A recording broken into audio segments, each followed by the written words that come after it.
order. At this time, trustees, please unmute your audio for roll call. Ms. Kiss, please call the roll. Good morning, and thank you, Chair Kimbell. Okay, Trustee Abrego. Here. Trustee Adamson. Present. Trustee Arambula. Here. Trustee Carney. Here. Chancellor Castro. Here. Trustee Clark. Present. Trustee Day. Day present. Trustee Fagan. Here. Trustee Farrar. Here. Trustee Furstenberg. Here. Trustee Fong. Here. Trustee Kames. Present. Chair Kimbell. Here. Lieutenant Governor Kounalakis. Trustee McGrory. Here. Governor Newsom. Trustee Ortiz-Morfett. Present. Trustee Reyes. Present. Speaker Rendon. Trustee Sebelius. Virtually present. Trustee Simon. Trustee Steinhauser. Here. Trustee Taylor. Here. And Superintendent Thurmond. All right, Chair Kimbell, you have a quorum. Thank you, Ms. Kiss. And thank you for attending what I'm confident will be an informative, inspirational, and dare I say fun retreat. Whether you've been on the board for 20 years like Trustee Farrar, or were recently appointed like Trustees Arambula, Clark, Ortiz-Morfett, and Reyes, there will be something for everybody. I know it's been really tough these past 11 months without the in-person experience to inform our decisions and animate our spirits. Those conversations over dinner or in the hallways with fellow trustees, presidents, and staff add so much. Hopefully, we will all be back together before the end of the year. I'm hoping and praying. When I was privileged to join the board in 2014, I had very little idea of what I was getting myself into. I'd spent almost no time on a college campus since law school, since my own law school graduation, other than the visits I'd made to my son's schools. But what I did know is that college had changed my life dramatically. I was fortunate to have lived in California, where my father, a high school dropout, and my mom, a Mexican immigrant who left school at 14, could afford to send 3 kids to college. And we were all a year apart, so we were all in college at one time for a while. I jumped at the chance to participate and give back to the transformational system of higher education that was created by the California Master Plan. I hope that with the feedback you provided, we will answer your burning questions and also elicit new ones about our roles and responsibilities as trustees and stewards for our great university. Since our time is limited today, we are going to cover those topics that were mentioned most frequently by those of you who responded to my survey. In the future, we'll convene deep dives online into other subjects that aren't covered today. So please let me or the CO staff know about topics that you think merit exploration or explanation.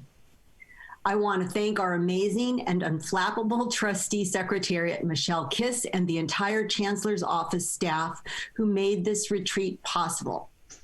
I'm also tremendously grateful to our retreat facilitator, CSU guru and wise woman, Trustee Emerita Roberta Achtenberg. And with that, I turn it over to Chancellor Castro. Thank you, Chair Kimbell. Good morning, everybody, and welcome. It's nice to see all of you. I will not speak long. I think Chair Kimbell set the stage very well.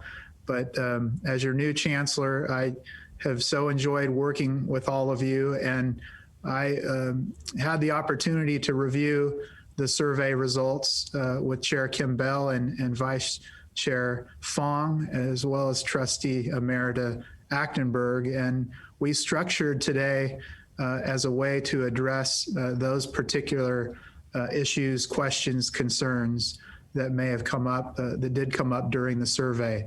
So this is tailored for you, and I want to join Chair Kimbell in thanking you for your service to the CSU. As you'll hear about and learn today, it's such an extraordinary time for the CSU. It's going to be a great day, and this is all to serve you and help you to be the best trustee that you can be. So I'll stop talking now, and I'm excited about Trustee Emerita Achtenberg's presentation. I'll turn it back over to you, Chair Kimbell. Thank you, Chancellor Castro. To begin our retreat, we are once again extremely fortunate to have with us here today Trustee Emerita Roberta Achtenberg to serve as our retreat facilitator during this morning's session on trustees' roles and responsibilities. Trustee Emerita Achtenberg has more than 30 years of senior level leadership experience in business, government, and law, and currently serves on a number of private sector and public sector boards, and as a corporate advisor in public policy. She served with distinction for 15 years as a trustee of the California State University System, and for 2 years as chair of the board. Trustee Emerita Achtenberg also served in the Clinton administration, first as Assistant Secretary for Fair Housing and Equal Opportunity, and later as Senior Advisor to the Secretary of the U.S. Department of Housing and Urban Development, HUD. In addition, she is a former commissioner of the United States Commission on Civil Rights, appointed by President Barack Obama in 2011. So impressive. In this extensive experience, it is this extensive experience, proven leadership, and broad perspective on board governance that Trustee Emerita Achtenberg brings to our discussion today. With that, it is now my pleasure to welcome my friend and mentor, Trustee Emerita Roberta Achtenberg. Madam Chair and Mr. Chancellor and Board of Trustees, that's very, very nice of you to say that.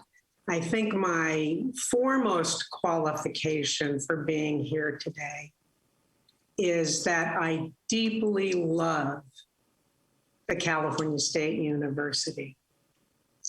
And I don't think it matters who you are or what you've done, are doing now, or will do in the future. The work that you'll do as a trustee and as a steward of this institution will be among the most important work, life's work, that you will ever do, because of all the people that it affects so positively and importantly. The students, their families, our communities, our beloved state of California. You help propel us forward equitably and sustainably. And you make the state of California shine like the golden state that we are. We're so criticized so often. I mean, if I read one more editorial in the New York Times about how California has lost its luster, I think I'll go crazy. You, on the other hand, have the privilege of being the stewards of one of the shining examples of this state that lifts people up and allows them to be the very best version of themselves. So congratulations for those of you who are new to this service. I think you'll find it to be among the most rewarding and important of your life. You have a particular role and very extensive responsibilities. You also have the opportunity to serve alongside some incredibly accomplished and committed people. Your colleagues are your best friends on this board because they are persons of such note and because they share and because they're willing to mentor each other, and because they confer dignity upon each other by treating each other as peers and as equals. And that's the tradition of this particular Board of Trustees, the CSU Board of Trustees. And it's a really important tradition. And it's one of the things that distinguishes service on this board, perhaps from other boards that you may have served on or other public boards that you may have heard something about. Not to compare us to our sister institutions, but just to say that ours is a positive board culture, and that's extremely important, and it's extremely rewarding that that's the case. It makes your 8-year service a joy, and makes the time go quickly too, all too quickly. Both Deb and I were lucky enough to persuade respective governors to reappoint us once our terms were expired, and Deb went in for a third time, which I admire enormously. But that's how rewarding and important the service can be. And it also takes a good while to learn this craft. I see others of you who I remember who served contemporaneously with me. And, you know, we were in the trenches together for many, many years. And I value these relationships. And I think particularly those of you who are new, you will come to value those relationships too. And the formal and the informal are complementary when it comes to service on this board, which I think is makes it different than many of the boards that I have served on, both public and private, as Lillian said. I know you I hope you took a look at some of the materials that we provided. I asked that we provide the appendix to the Association of Governing Boards, the materials. They provide extensive materials, training to trustees and regents and fiduciaries of public and private universities. And they're an important source of professional development for those of us who are trustees. And they have one publication that I think is particularly worthwhile, and that's the one that I had attached in your appendix that talks about the roles and responsibilities of a member of the Board of Trustees. I'll talk first about the sort of the duty of care, the duty of loyalty, and the duty of obedience. Sounds like an awesome oath that you have to take, but it really is essentially a common sense set of principles that bind you as a trustee, as a fiduciary to this very significant institution. But I'll talk at greater length, however, about the informal, the camaraderie, the traditions, the leadership traditions of this board, because I think it's something that people had questions about. You expressed those questions in the questionnaire, and it's something that your board leadership asked specifically that we have an opportunity to discuss with one another. So, and then not at the end, but in the third segment, we'll talk with members of your board who have pre-interviewed. Yeah, I'm a lawyer, so I don't want to ask any question I don't already know the answer to. In any event, they've agreed to talk with you forthrightly about difficult issues that they have encountered on the board and principles that they look to help them identify the significant issues and make a decision about which way they were going to vote. So I think that'll be helpful to you and illustratives of some of the principles that we were discussing essentially in theory.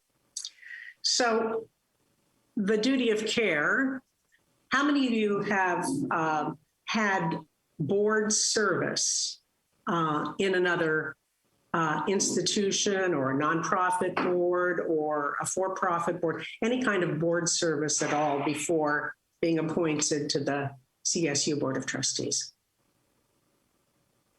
And some of you, yeah, I guess that's virtually everyone. Well, that's terrific.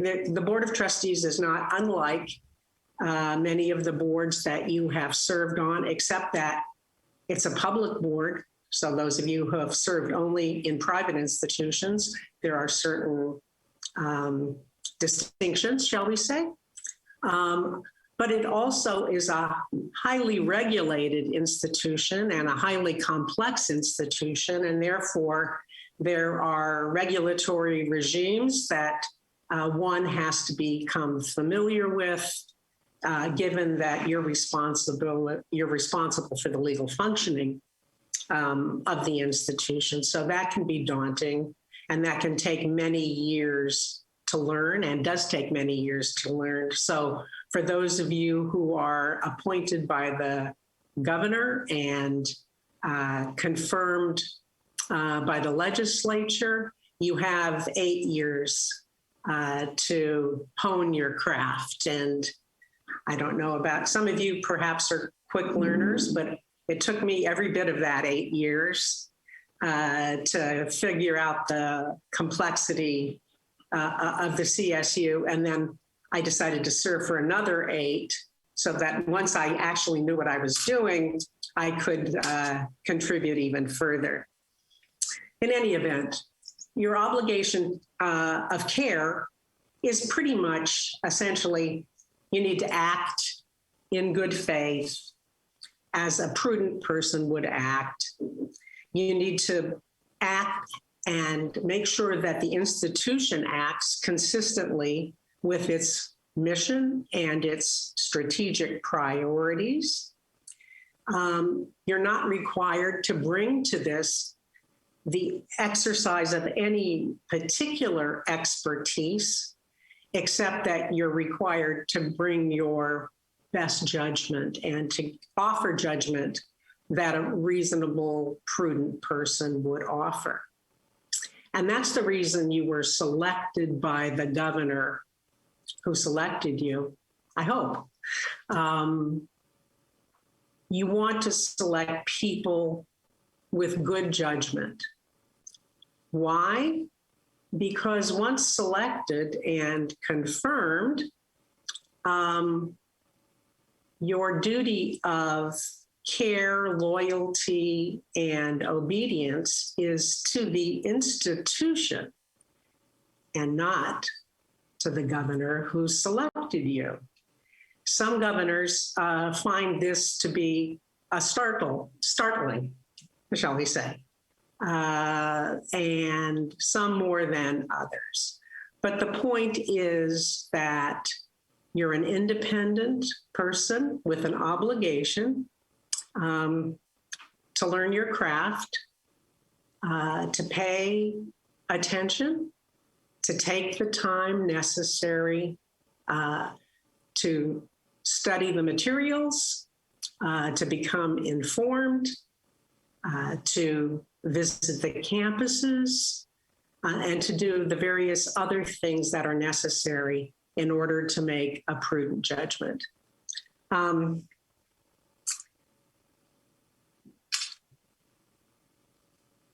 being a trustee is a series of trade-offs, which your colleagues will happily share with you. And often it can be daunting and complex to figure out how one should comport oneself as time goes on. But in this board, you have the ability to consult with one another. And when Lillian said, it's been difficult because you haven't, perhaps a number of you haven't even met one another. Is that the case? Some of you have not even met one another. That's true. That's very, very difficult. This is hardly a substitute for human interaction. And I know you've done appointed mentors. Is that right, Lillian? Madam Chair? Yes, it's true. I think that's such an important step forward. We mentored one another informally, and I suppose for some it was hit and miss. I had a number of good mentors on the board. When I joined the board, Deb and I had one another, so that was always helpful. But it was always an informal process, and I highly commend you for formalizing that. But the truth is that your colleagues, each of them, can be called upon to confer, I think, good advice that might help inform you about, how the institution typically runs, and, prepare yourself for the task ahead. So that's a wonderful advantage that this board has to offer. There's the obligation of loyalty, I think, is also an interesting one when it comes to this board, because it really means that you come to this without seeking advantage for yourself.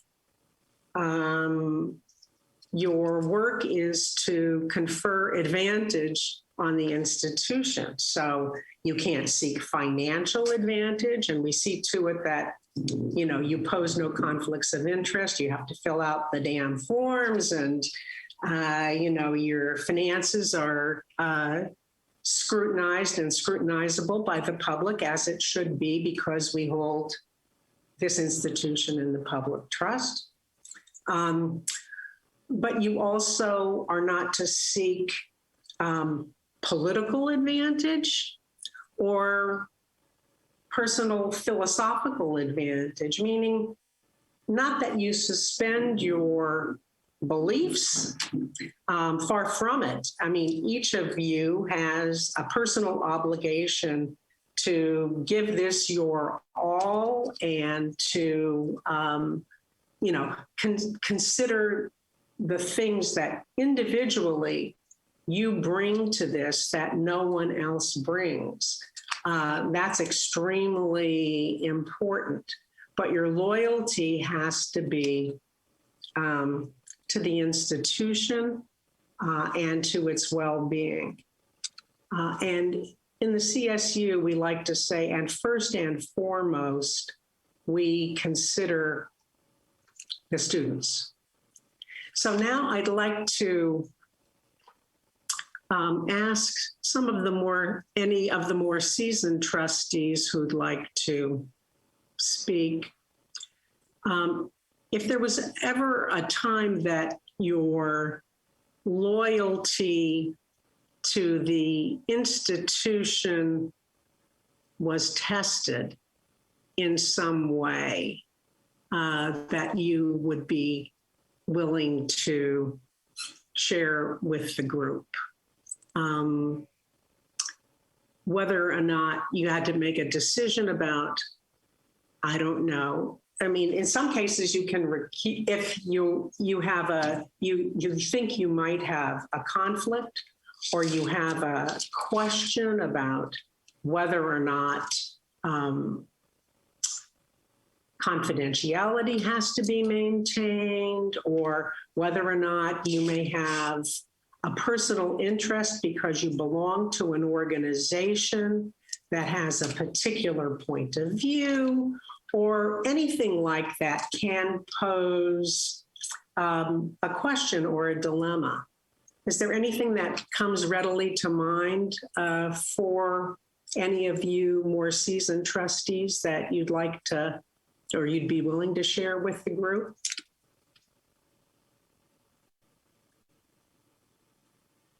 Any of you?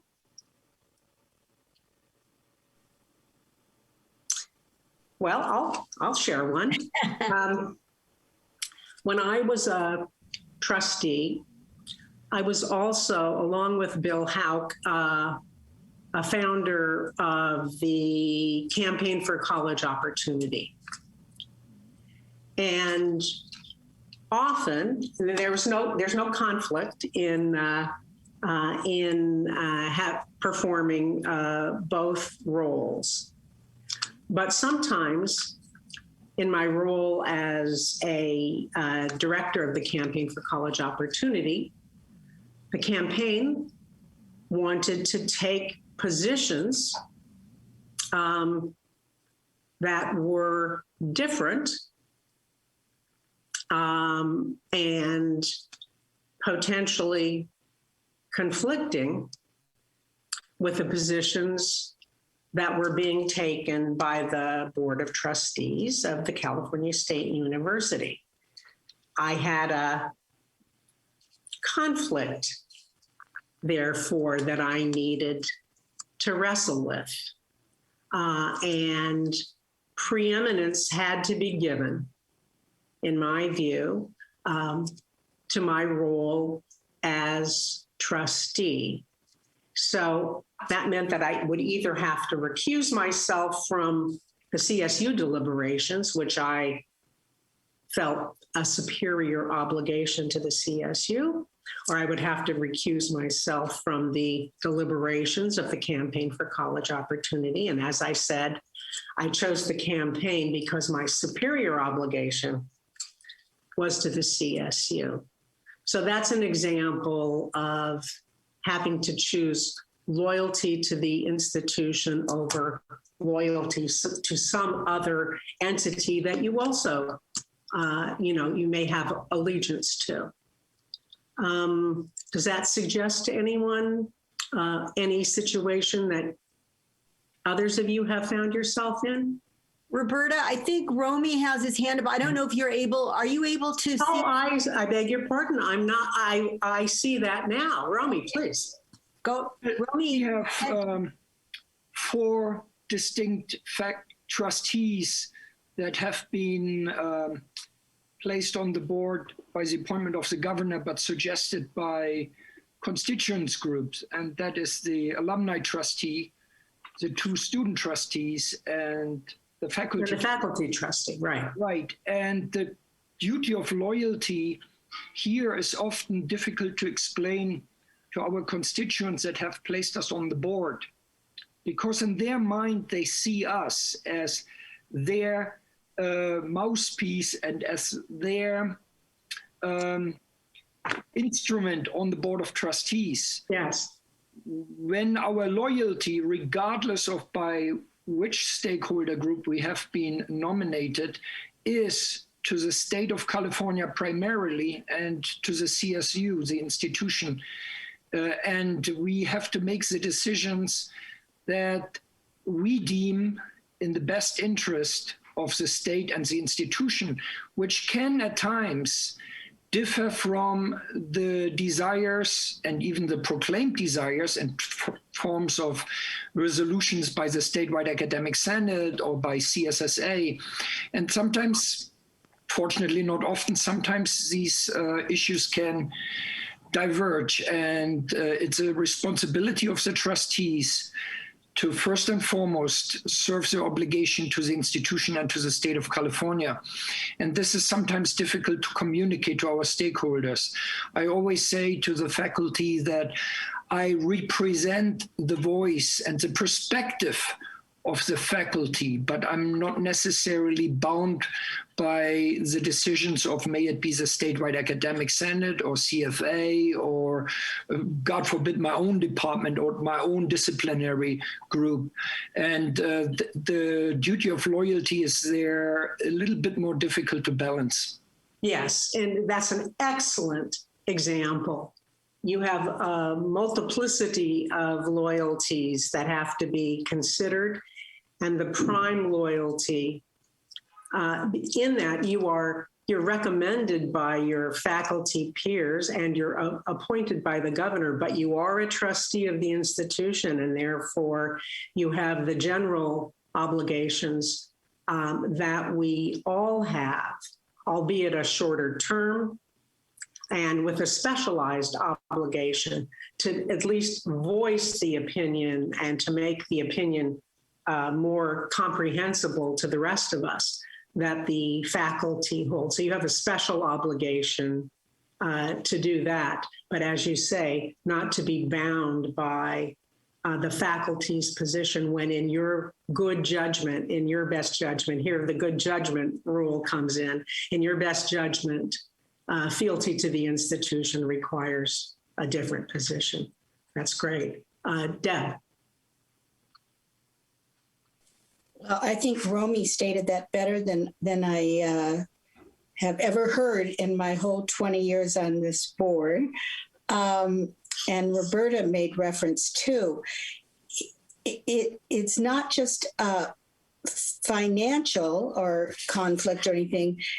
And Roberta did make reference to sometimes governors are surprised that we're not serving their agenda all the time. And we are, but we are, as I used to say to everyone on the board, sometimes we don't have constituents. That is it. We can voice the faculty's opinion, we can voice the student's opinion, we can voice the governor's opinion. But some governors that will remain nameless, and I've been appointed by 3, put a lot more pressure on you than others. And over the years, that has sometimes been a conflict. But our authority is as a board, it is not as individuals, and we do not represent, I mean, I guess we do represent one group or another, but we don't vote or act with that opinion. We had a trustee, a student trustee one time, Roberta will remember, Bubba. It's hard to forget Bubba. He went on to do good things. He used to actually voice it when he voted. He goes, well, as a student, I think I would like to vote this way, but as a trustee, I will have to do this. And he explained it. And most of his students that he represented were great with that. But it is, we are a board and our authority as a board. And I'm glad Romy voiced it very, very well. We act only as a board, not as individuals. On the other hand, we each have individual responsibilities to act in accordance with the obligations of being a trustee. Jean. Yeah, I remember, Roberta, actually the first time I met you was at the retreat in 2016. Mm-hmm. And I couldn't agree more with how you set out in your earlier comments about what it means to be on this board. Because in 2016, what I said was that not only was it an honor, but it was life-changing, because 2016 in November was such a dramatic experience for myself and my family. And we turned our anguish to support the CSU. And all my grandchildren and I participated in a most remarkable experience with scholarships at CSUN. And now we have 8 scholarship recipients. We keep in touch with all of them. It's incredibly rewarding.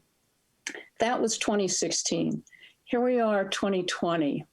And I have another example for you. 21.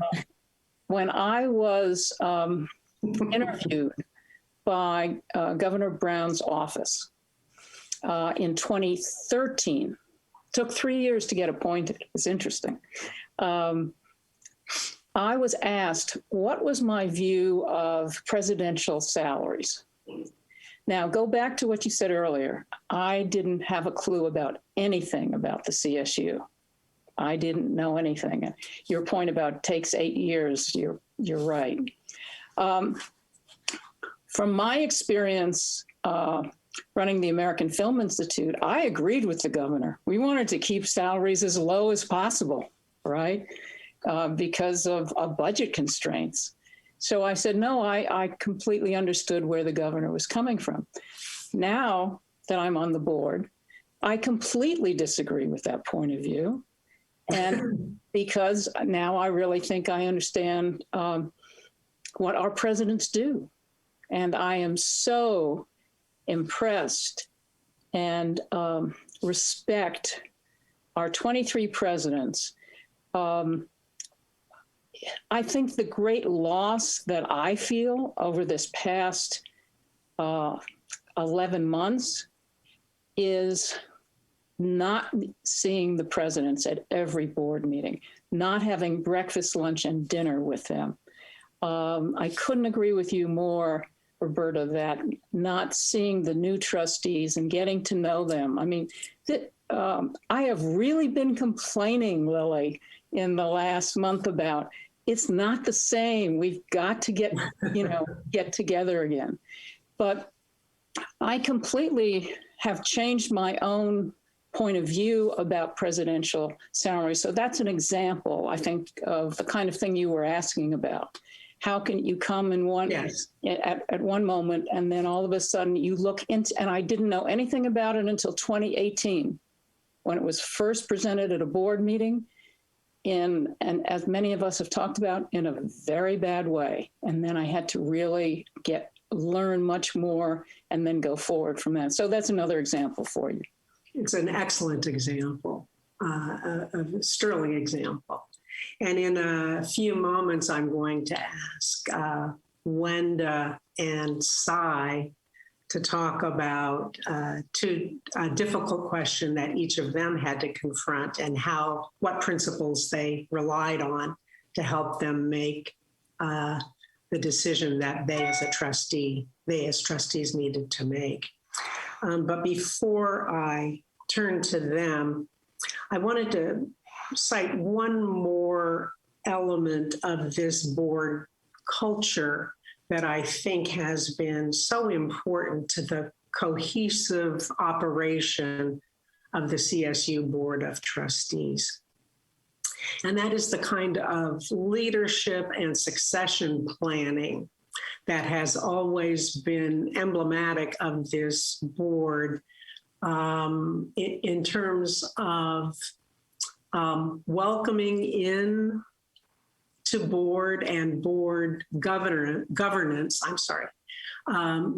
new trustees. We typically don't have cliques on this board of trustees, and that serves us extremely well. When Deb and I joined the board, it used to be that the distinctions in trustees were you were appointed by a governor of one party or another. So when we first joined this board in 2000, we were the first Gray Davis appointees, and we joined a board of Pete Wilson and George Duke Magian appointees. And many of us are political people in the lives we led before being appointed to this board.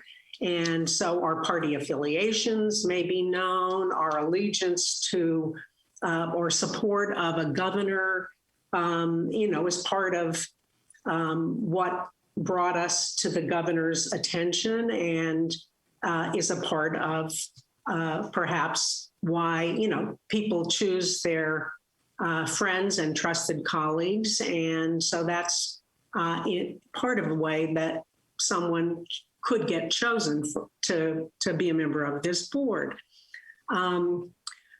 But those trustees, consistent with the traditions of this board, not only welcomed us with open arms, me and Deb, but they imparted their wisdom. They took us under their wing. They groomed us for leadership. And, told the important secrets of the Board of Trustees and passed them on willingly and happily, because ours is not a politicized board. It wasn't then. And thankfully, it's not now. So you're joining a board, you're joining a meritocracy. People who show interest, have some level of expertise, work hard, and exhibit good judgment. If they seek leadership roles, usually have leadership roles conferred. And there are many important leadership roles in this institution.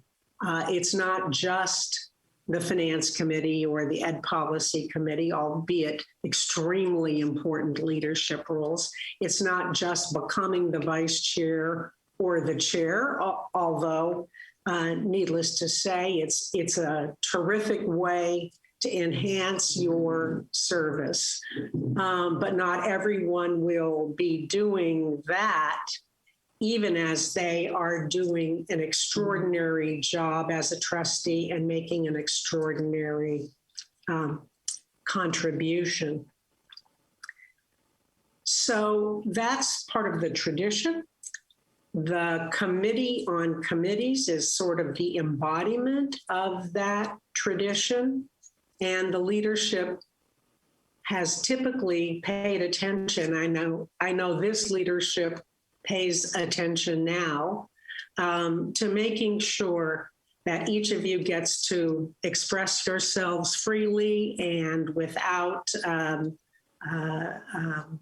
hindrance, and has an opportunity to learn the ropes in order to take on increasingly important leadership responsibilities. So I think you're inheriting a good set of traditions and an excellent board culture, which I hope you'll steward for the next group that comes.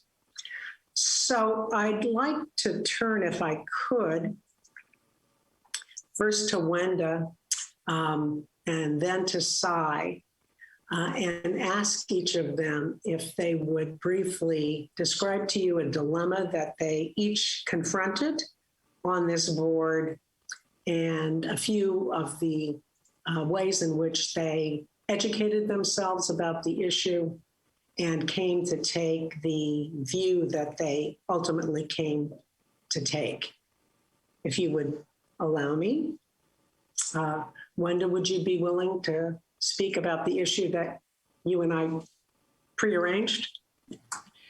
Yes. So Roberta asked me what were my guiding considerations for a hard vote. And as all of you know, we've had to make some hard decisions. And one that's still, up for consideration still is quantitative reasoning. And so my approach to actually hard votes is that I always think about the students and about student success. I also think about the CSU mission and about advancing the CSU. I review all the materials and facts and data because I want to be informed as much as possible. I listen and I question and I seek information from our chancellor, our wonderful vice chancellors, the various stakeholders, and those with the experience of what we are going to be deciding on. And I also listen to public comment, the various organizations that it affects, of course, our students, and also our fellow trustees. I really welcome hearing the various opinions, the different takes that they may have versus mine, and it really opens my eyes to help me make a hard decision. That's great. Sai, you had an experience?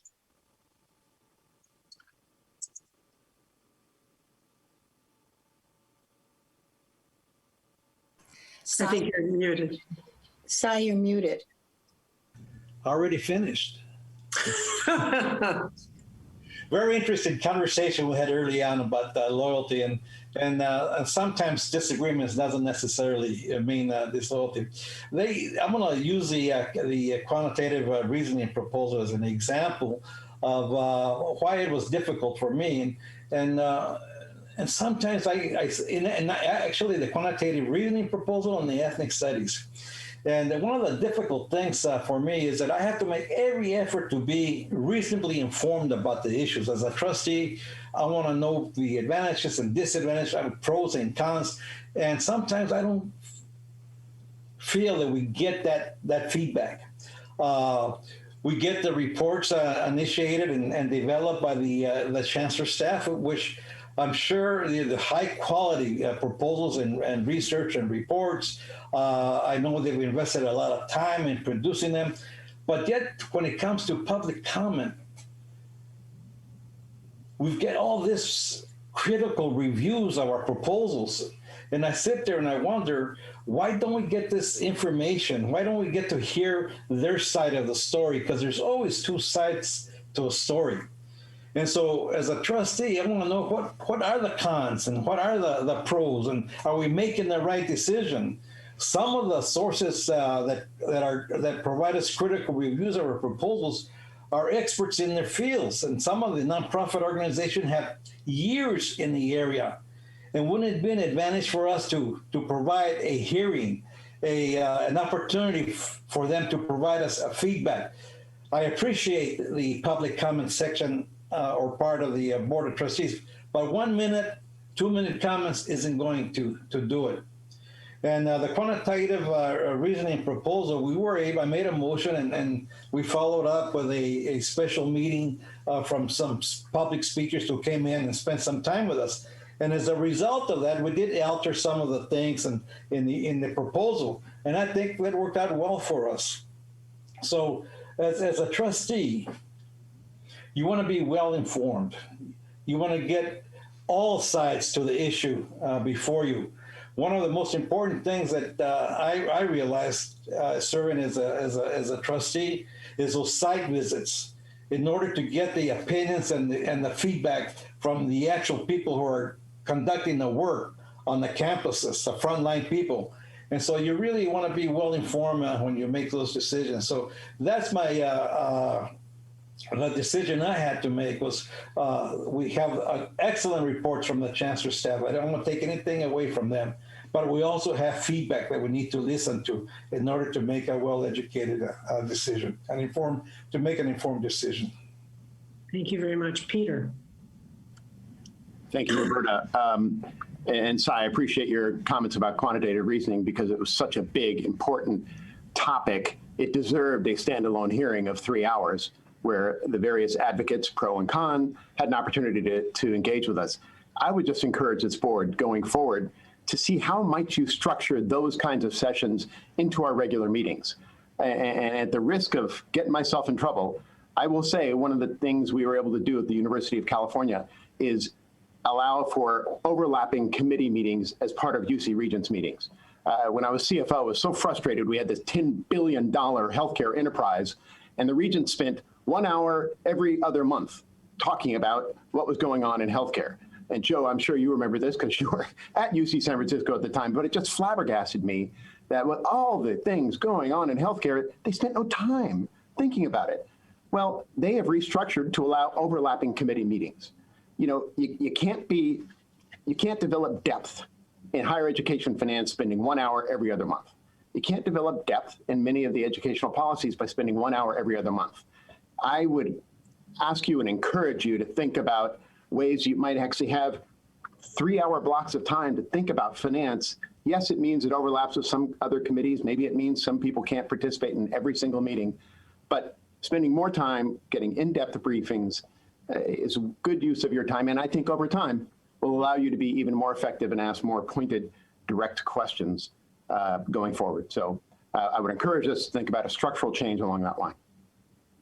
Those are excellent. If I just please start to respond, Peter, I think that's one of the things that we've learned now with this new, online mode we're in, really to think about doing deeper dives and longer discussions. And you're right, not everybody has to attend every one of those, because some of us, would know finance, but maybe you need to know more about, something else, audit or whatever. But so I think that's really something that we're going to be focusing on in the coming year. I'm glad to hear that. Excellent.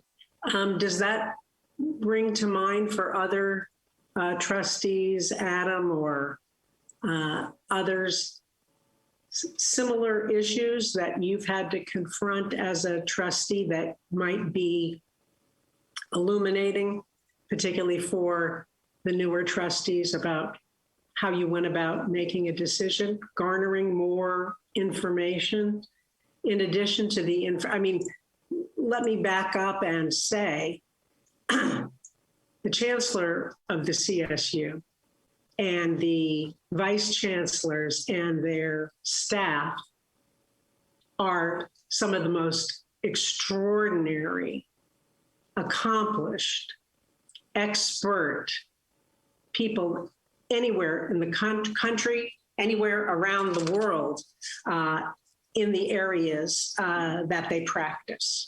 We attract only the best and the brightest to the CSU, and it's a credit to the chancellor and the chancellor who preceded him that our staffs and vice chancellors are so extraordinary and expert. And there are very important things in addition, or there could be, in addition to the information that we're provided, that we feel that we may need, and we need to know artful, respectful, constructive ways of asking for more information if we feel we need that in order to make a decision that is worthy of this board. And that's an art. It's not easy to say we need more information without somehow implying that you weren't provided with sufficient information. But it doesn't have to be the case.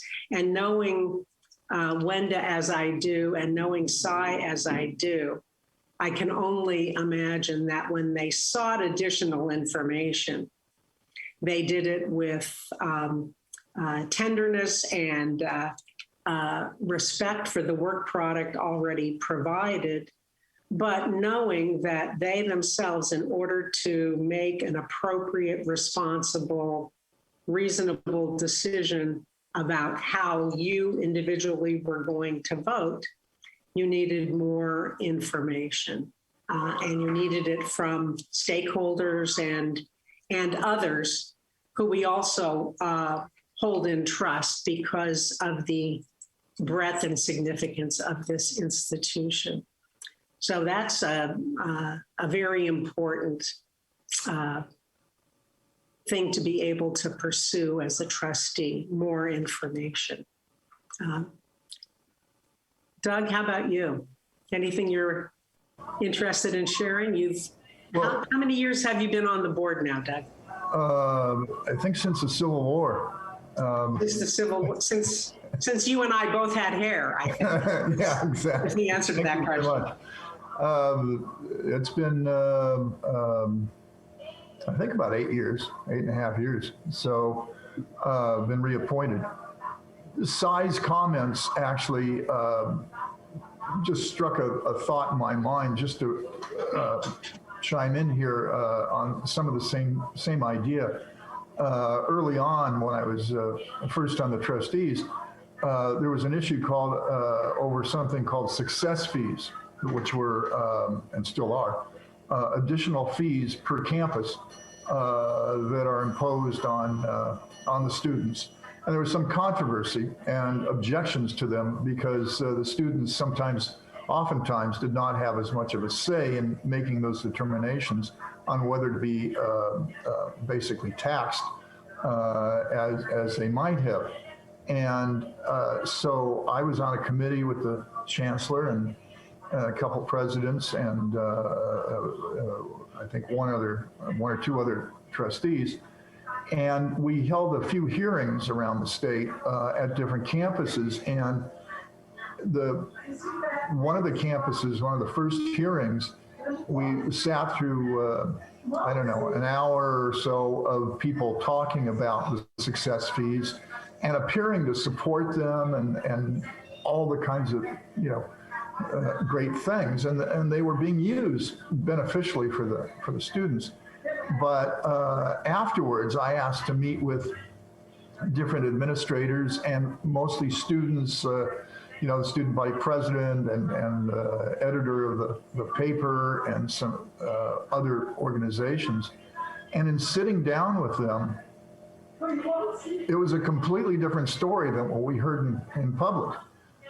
Things that even some of the top administrators had never realized, especially ones who had been appointed recently and been, quite frankly, told some other stuff than some of these other stakeholders were letting us know about. And I think those conversations had a great deal of impact on the subsequent policy that we ended up writing and that the legislature ended up putting into law. So I think Cy is exactly right in the importance of getting other input from as many people as possible who are really involved in this stuff and giving them a serious amount of time and respect to hear what they have to say before a decision is made. And recognizing your role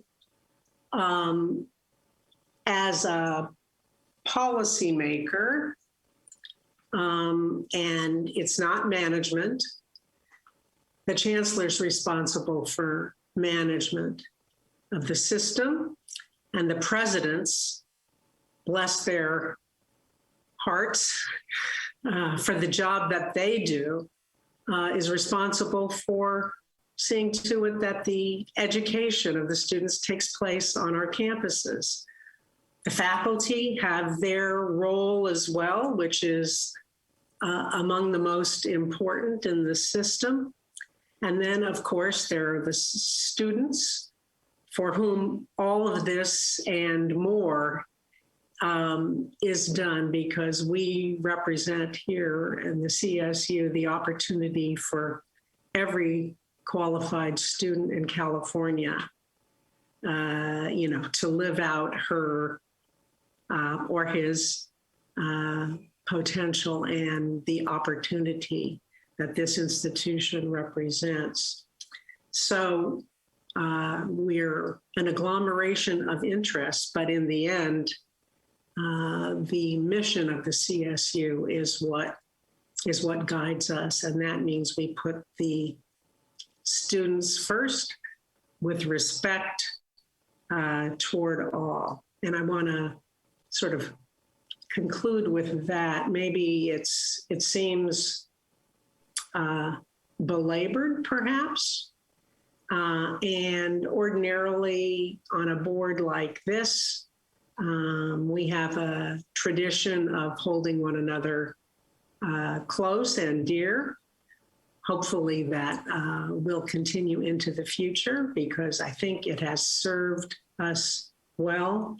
You all have made some difficult decisions, but wise decisions as a result of handling one another with care and conferring dignity upon one another. And that's exceedingly important. And remember that when your chancellor, I'm about to turn this back over to, confronts all the difficult decisions that have to be confronted and confers with you about how to make those decisions, being gentle and kind to one another as fellow trustees, I think will serve you well and the institution well, and make the chancellor's job possible, which it's an impossible job, but a few things could help make it possible, and that's one among them. So, Chancellor. Thank you, Roberta. Thanks for facilitating that robust and important discussion. And to all colleagues, yes, Mariana? I'm so sorry, but my raise hand button is not working and I can't find it. So I just had, my hand was up earlier and I wasn't sure if you all were able to see it. I didn't see it. Yeah, so I don't know if I'm so sorry, sweetie. Go ahead, Mariana. That's okay, but if we have time, I'd love to just kind of make a quick comment. Absolutely. Perfect, thank you.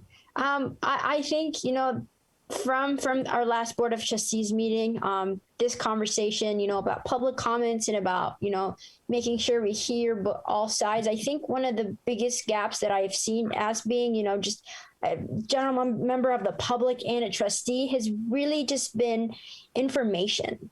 It's been how information is distributed. It's been who gets to who first and who gets to make the case first. And I think that has definitely kind of created this area of discrepancy, and it's been really hard, even on the student side, to really try to present, anything in a sense. And then I think one thing that I remember is the ethnic studies conversation that we had. So when I first began my role, I started this kind of, it's not necessarily a campaign, but I wanted my role to have a theme of educated advocacy. It's empowering students with the correct information for them to truly be able to make kind of a knowledgeable decision on where they stand and where they should advocate for. And I made a video that I had actually posted online, and it was simply really saying, here is what the CSU thinks.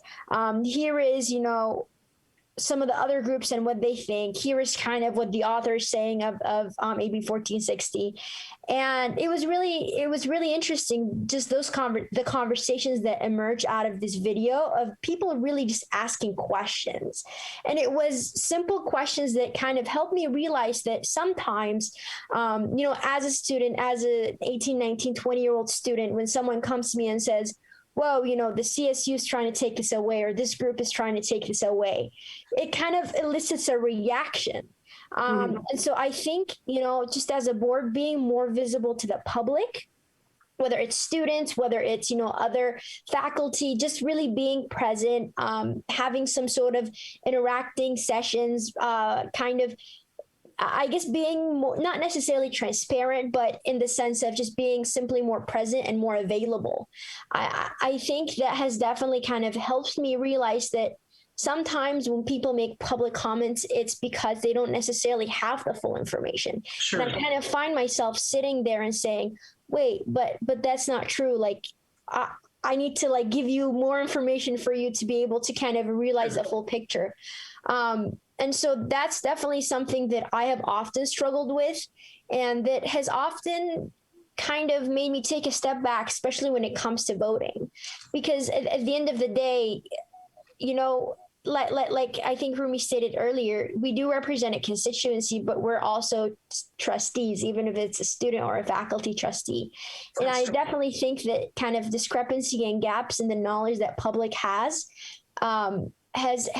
definitely made it difficult for us to even have those conversations without being divided, because this group got to this person first, and I think moving forward, definitely I would really like to see us just being more engaged, and students, faculty, staff, really folks who make public comments who are part of our community, feeling like they are equipped with the best knowledge for them to be able to make decisions of what they support and why it's important. Because hey, sometimes we have really good proposals, but it's really hard for us to kind of bring it forth just because of kind of the prior knowledge or the incomplete knowledge, might I say, that some folks might have.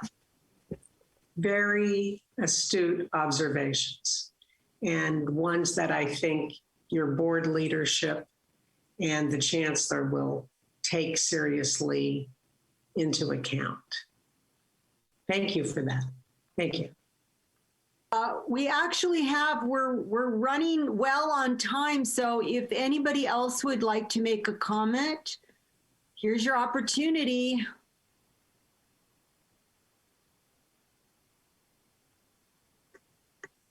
Nope. All right. Well, thank you so much, Roberta. Thank you. Thank you to all my colleagues, my board colleagues, for your thoughtful questions and input. I would now like to turn it over to Chancellor Castro for a presentation on effective communication among CSU leaders. Take it away, Chancellor.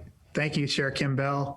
And thank you again, Trustee Emerita Achtenberg. That was a great presentation. And I think it really it segues well into what I'd like to talk with all of you about today, because I think we all love the CSU. We're all here because we love the CSU.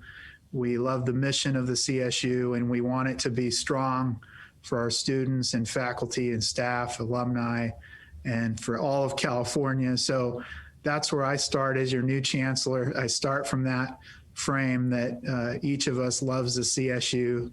And I think some of the issues that came up during Roberta's presentation are things that are relevant to what I'd like to speak with you about, because I think effective communication will help us to be even stronger in the days and weeks and in years ahead.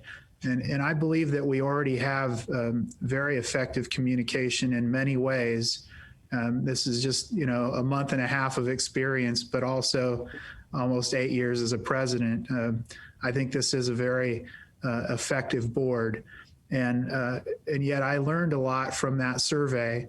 And I tried to tailor my presentation today, my comments, in a manner that addressed some of those particular questions. So I'll share a few words with you about communication, and then I'd love to just hear from you directly. If I missed anything, if there are some particular examples, again, that have come up that I should be aware of so that I can try to address, but I try to anticipate questions in the presentation. So I have a presentation here. Let's roll the slides. Communication among CSU leaders. And I believe that we have robust, respectful, and transparent communication. That's a hallmark of the CSU and one of our greatest strengths. And whether it's demonstrated in a spirited yet collegial debate at our board meetings, or the sharing of best practices and innovative student success strategies among campus leaders, or as a result, as a recent and powerful example evident through our frequent, thoughtful, and comprehensive deliberation that has informed our decisive and effective responses to the urgent and fast-changing demands of the COVID-19 pandemic, as well as our regular, clear, and transparent communication of those responses to all of our CSU constituencies. Effective communication is already a strong suit among our leaders and university stakeholders. But that said, because communication is critically essential, the lifeblood to an effective organization, I do believe it will prove helpful to take just a few minutes to review some principles and guidelines that I'm confident will serve us well as we continue to advance the CSU's mission. First, I'd like to share my own guiding principles for effective communication, which over the course of my career, I've distilled into a list of 6. I'd be curious later to hear yours if there are others that I missed. But in order to be worth our time and effort, and in order to minimize confusion, instill a sense of teamwork, and help us to effectively advance our goals, I believe that any communication must be authentic, transparent, truthful, consistent, and present no surprises. I tried not to surprise you in my first 6 weeks, and will continue that throughout my tenure. I think that we can all agree that circumstances beyond our control introduce enough complexity and unexpected challenge to our work, and we certainly don't need to add self-inflicted surprises to the mix. Additionally, and this came up earlier, accessibility is critically important. The availability and willingness to carefully consider and thoughtfully reflect upon another's viewpoint. And without it, the other principles are of little value. And as Chancellor, I assure you that I'll adhere to these ideals to the very best of my ability. And if it ever appears that I or a member of the CSU team are not upholding these ideals, I ask you to call me on it, hold me accountable, so that we can correct the issue or address any confusion or misunderstanding. Of course, these communication guidelines also serve a higher purpose. The Chancellor's Office leadership team and our campus presidents are committed to supporting each of you so that you can serve effectively in your vital governing role as a CSU trustee. To this end, I urge you to feel free to request at any time data, reports, or other information that you may need to fulfill your responsibilities. I and our senior staff will continue to answer your questions and respond to your requests in a timely manner. Along with fundamental communications guidelines and principles, I also want to share what I believe to be an optimal communication model that in my own experience produces the best results in our higher education ecosystem. I'm open to your feedback, so I want you to know this is proposed. This slide shows a communication model for system-wide matters. You'll notice that it is simple and uncluttered, deliberately so, and it provides a direct, straightforward line of communication among our leadership. With this model, I encourage all trustees to contact me, the appropriate vice chancellor, or other members of the Chancellor's Council to request any information you might need. If you are unsure about how to initiate a request, you can always start with me, and you know how to reach me.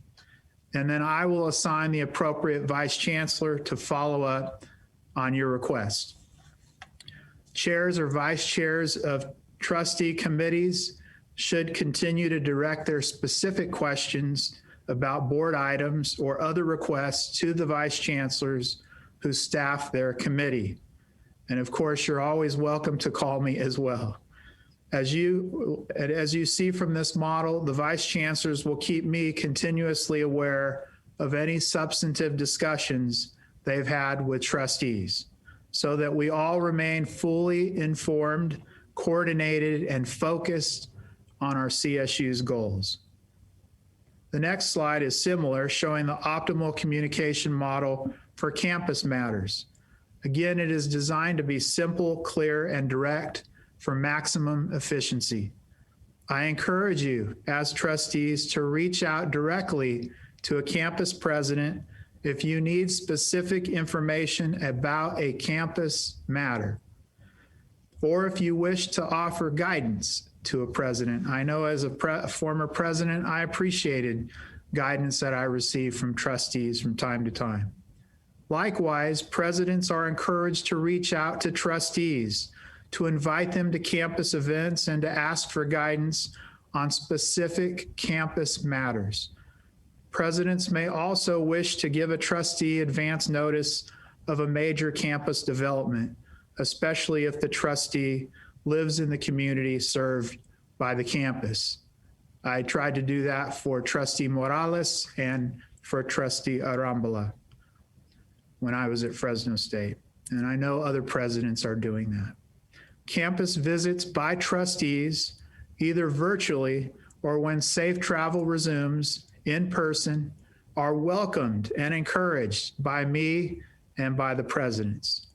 And these visits, as many of you know, but for the new folks that may not know, should be coordinated by Trustee Secretariat Michelle Kiss. And she's ready to be helpful, as always, to handle such requests. And again, to keep everyone aware and coordinated on pressing matters, ideas, or concerns, presidents will be responsible for keeping me informed of discussions with trustees on substantive campus matters. And I give you an example. Recently, President Morales called me and said that he had Trustee Carney and Trustee Clark involved in a virtual meeting with the campus. It's just one example. In closing, it's one of my highest priorities as your chancellor to uphold the CSU's culture of accountability and trust among all of our stakeholders, but most certainly among the esteemed leaders who are charged with guiding our university. To help ensure that I fulfill this important responsibility, I ask that you please alert me as soon as possible should you ever feel dissatisfied with a response that you have received from the Chancellor's office or a campus, so that we can effectively address your concern. Trustee Abrego called me the other day with a concern, and it was very helpful to hear from him. And you're all welcome to do that whenever you wish. Likewise, in order to ensure the most accurate, consistent, and straightforward communication possible for the benefit of all CSU stakeholders, I ask that you please refrain from directly contacting individual students, staff, or faculty at a campus or in the Chancellor's office. So I just want to make sure I'm clear. I ask you to not directly contact students, faculty, or staff on a campus or in the Chancellor's office. I realize that some of you have friends who are in these positions, and I would never get in the way of that. So it's more about trying to keep the lines of communication open between us. And I want you to please be assured that I, as well as our vice chancellors and presidents, are always available to you to facilitate this communication on the campuses or in the Chancellor's office, and to ensure that you receive any and all information that you need in an efficient and timely manner. I've tried to clarify for you the way that I hope that we will be able to communicate during my time as Chancellor. I don't think that it's significantly different than what has been occurring, but just as a new person, I thought it would be helpful to propose this to you and to see if it attempts to anticipate the issues that have come up, or it does try to address the issues that have come up in the survey and anticipate other issues that may come up in the future. So I'll stop there, and I'd be very happy to hear your comments or questions, or if there are any remaining concerns about communication, I would definitely love to address those. Thank you. Let's see. I'm going to need help, Lily, in terms of seeing hands. I will facilitate here. Okay, Priscilla, I see your hand up. Yeah. Hi, Chancellor Castro. Hi there. question with regards to reaching out to students or faculty on a campus. Let's say that, for example, we want to talk to the AS. Would it be okay if we message the AS president specifically? Okay. Yeah, absolutely. And I realize there are relationships that exist, but if there is a campus matter or concern that you have, I would just ask you to start with the president or with the chancellor or vice chancellor, and we can help get the information for you. I wouldn't want to get in any way of the work that you do with our ASI president. That's vitally important. We need to keep those lines of communication open. Perfect. Thank you so much. Thank you. Jean has a question. Actually, it's more like a comment. I just want to commend you, Chancellor Castro. I thought this was just terrific.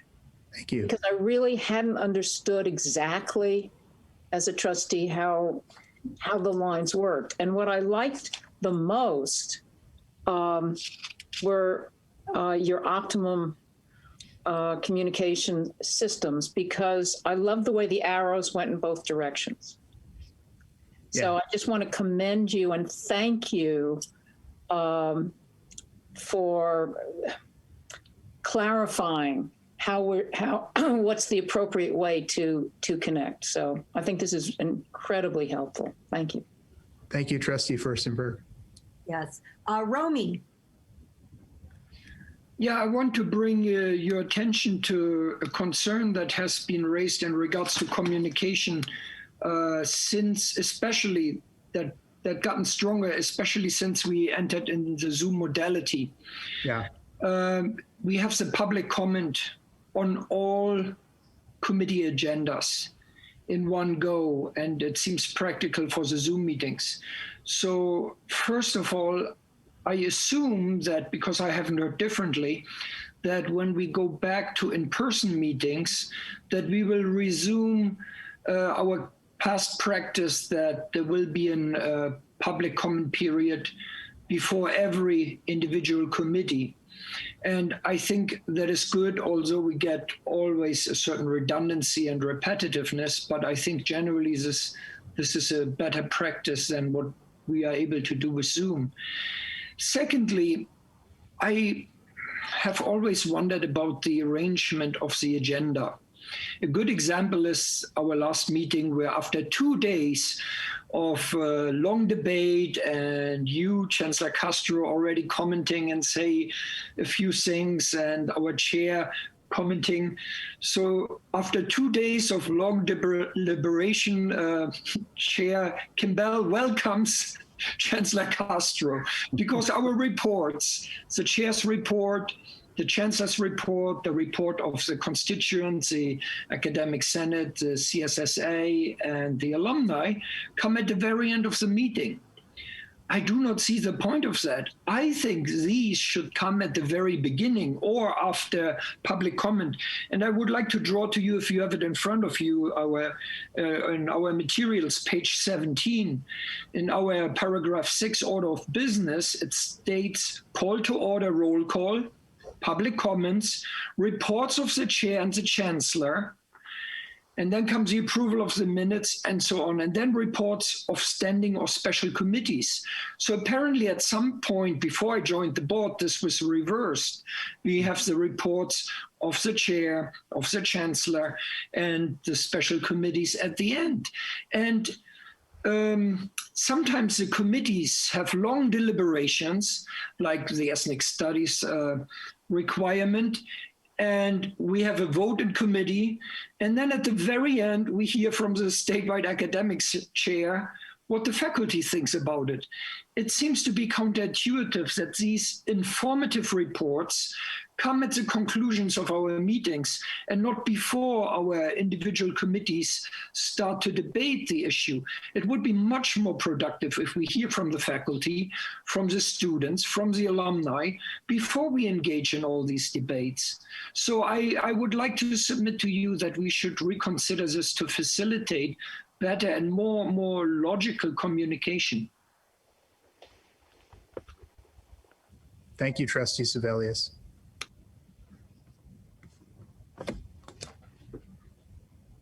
Are there any other comments or questions? You guys see Trustee Abrego's hand up. Oh, okay, yes, that works if you're not working on your computer. Yes, I'm like Marianne, my sign doesn't work. But thank you, Chancellor Kessler, for this new version of communication. As a trustee, and actually as having a military background, I follow the chain of command. And to me, the chain of command was the chair of the committee of the Board of Trustees, the vice chair, and then the chair of the board. I was hesitant to call directly to the chancellor's office because I didn't feel that was the chain of command. But this new outline that you have really makes it accessible. We can just get the phone, make a call, get our information. So I appreciate that. And I echo Jane's comments on that. Thank you. Thank you, Trustee Abrego. Anyone else? Pipe up if your hand's not working. Yeah, especially if I missed a scenario that comes to mind, I'd be curious about that. So I know there have been some unique situations. Larry. Larry? Hey, thank you. Yeah, I had to unmute. I too agree with Sai's statement. I serve on 2 other boards where it has much more of a hierarchy and communication. Board members not expected to contact anyone other than the CEO, and that's the way they're set up. So I appreciate you clarifying this, and I believe it's wise. Our ability to be able to talk directly to a vice chancellor on an issue specific to their responsibility, I think is a good way to get better communication. I do also want to say that I think Romy makes a point that has bothered me as well, and that is that I think some of our comment and our receiving of comments is out of order in my mind in trying to make decisions and make them in the best interest of the system. I am specifically concerned with the idea of 1 minute of someone trying to get across. Someone specifically as engaged as the faculty senate in some of these issues of ed policy. And I hope that we will explore the ability, particularly in ed policy issues, of allowing them to have a place to speak appropriately during either our committees or whatever, to actually be called upon and recognized for their expertise as we address these issues. That's the one area that has bothered me most recently. I think I would like to hear their expertise more on these issues. That's Thank you, Trustee Adamson. Thank you. Jane? I would just like to join in Larry's comments. I think we need to have more input from the Faculty Senate on ed policy matters. Thank you.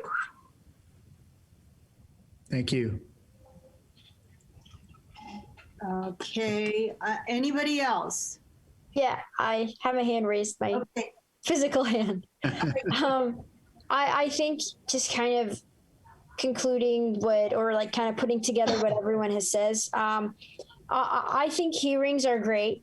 And I think they're definitely something to be considered and to be included. And I think even having some sort of a, not necessarily a Q&A, but sometimes when we see folks making public comments, there isn't necessarily an area to respond. Even, folks who are asking, why has this decision been made?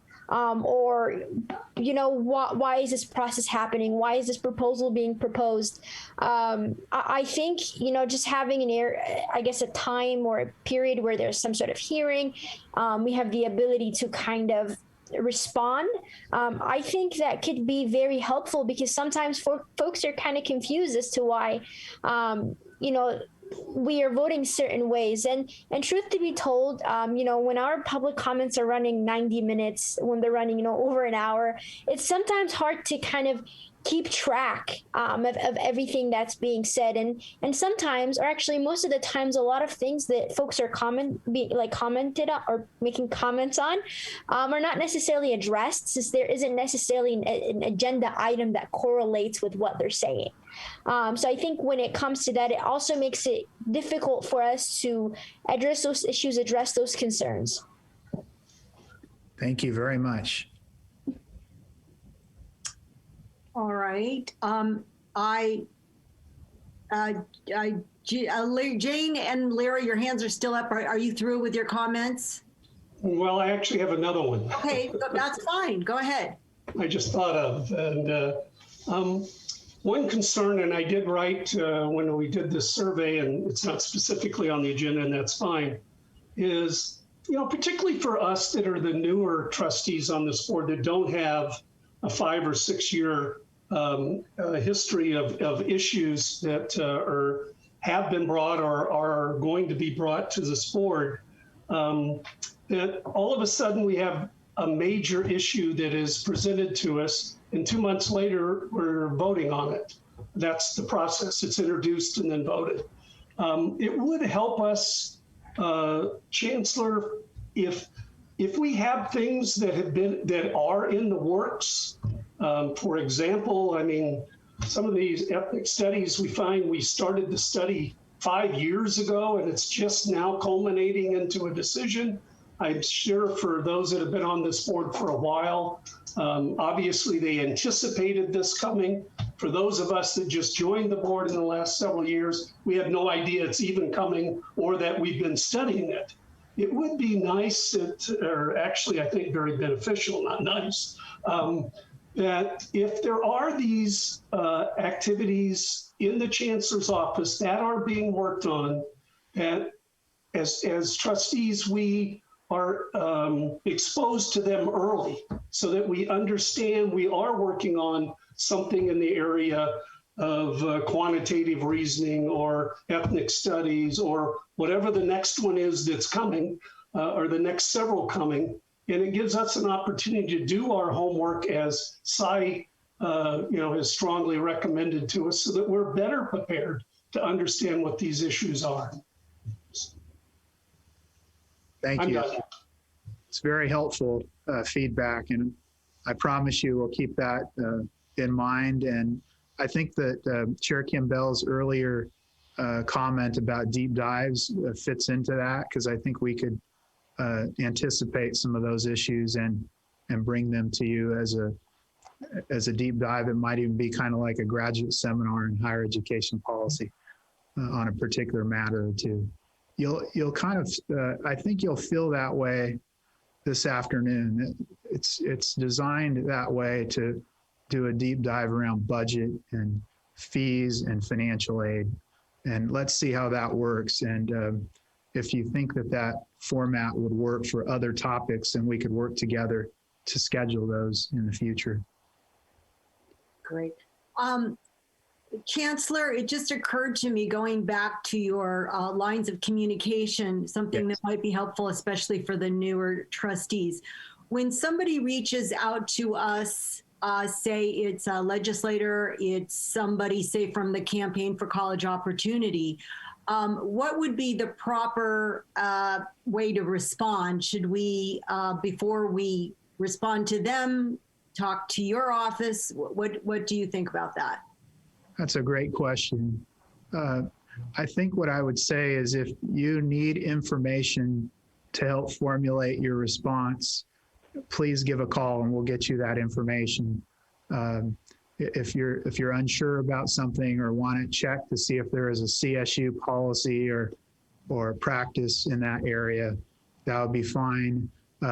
If in the case of Trustee Abrego, he wanted to make sure that I was hearing from a particular group. And if you're ever feeling like I should hear from a particular group, a particular point of view, I'm happy to do that, or have one of the vice chancellors do that, so that we can, again, be inclusive in terms of the different perspectives before we formulate our plans.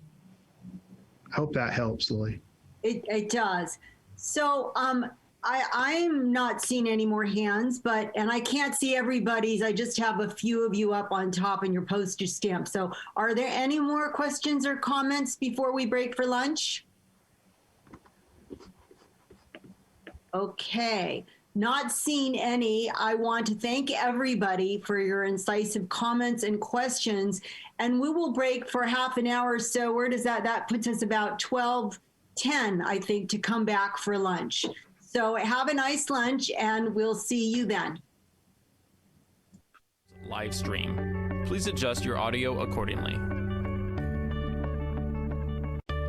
This is the California State University Office of the Chancellor's live stream. Please adjust your audio accordingly. This is the California State University Office of the Chancellor's live stream. Please adjust your audio accordingly. This is the California State University Office of the Chancellor's live stream. Please adjust your audio accordingly. This is the California State University Office of the Chancellor's live stream. Please adjust your audio accordingly. This is the California State University Office of the Chancellor's live stream. Please adjust your audio accordingly. This is the California State University Office of the Chancellor's live stream. Please adjust your audio accordingly. This is the California State University Office of the Chancellor's live stream. Please adjust your audio accordingly. This is the California State University Office of the Chancellor's live stream. Please adjust your audio accordingly. This is the California State University Office of the Chancellor's live stream. Please adjust your audio accordingly. This is the California State University Office of the Chancellor's live stream. Please adjust your audio accordingly. This is the California State University Office of the Chancellor's live stream. Please adjust your audio accordingly. This is the California State University Office of the Chancellor's live stream. Please adjust your audio accordingly.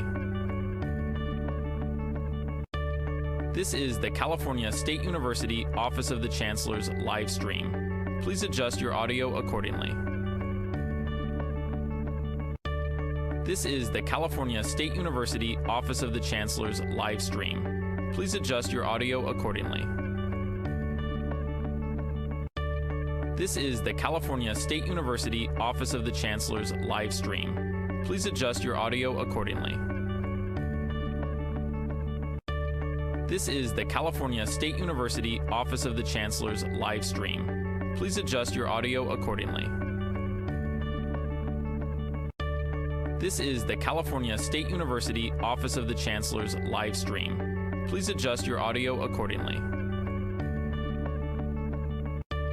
This is the California State University Office of the Chancellor's live stream. Please adjust your audio accordingly.